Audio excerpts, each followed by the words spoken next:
Hello and welcome to massagetime.co.uk. Today I'm going to be talking about the hip flexors and how they relate to back pain and how you can stretch them. So the hip flexors are found on the front of the spine and they attach to the top of the leg and they initiate the flexion of the hip. Okay, at the same time they also flex the torso. So as you can see, flexion of the hip occurs when the thigh and the body, the angle between the thigh and the body, gets decreased. So here we have a 90-degree angle, 45-degree angle, etc. That's flexion. Extension occurs when the angle between the body and the thigh is increased.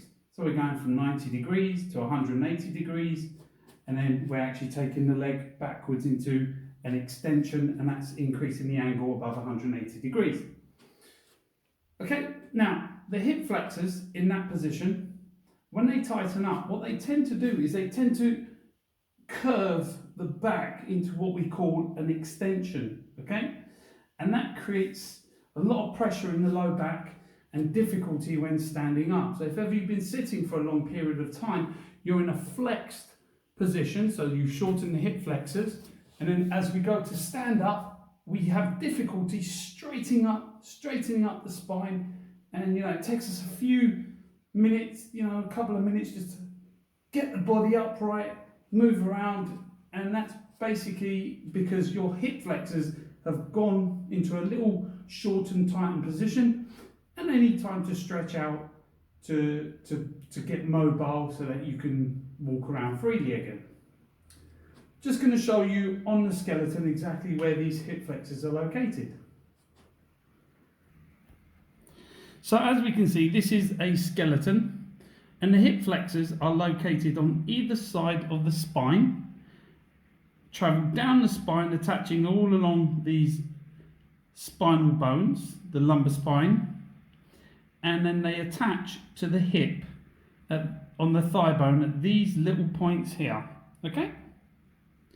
And they are, as you can see, they're a very large muscle, they're very powerful, they're very deep, and they lie just in front of the spine. And they are a big cause of a lot of low back pain, which you will believe that it is actually your back that's the problem, but it's just these hip flexors, and they're referring pain.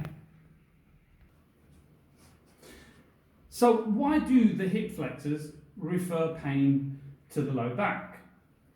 Well, there's a lot going on within the abdomen. If ever you're to listen to the abdomen, there's lots of squishing and squashing and gurgling and whooshing.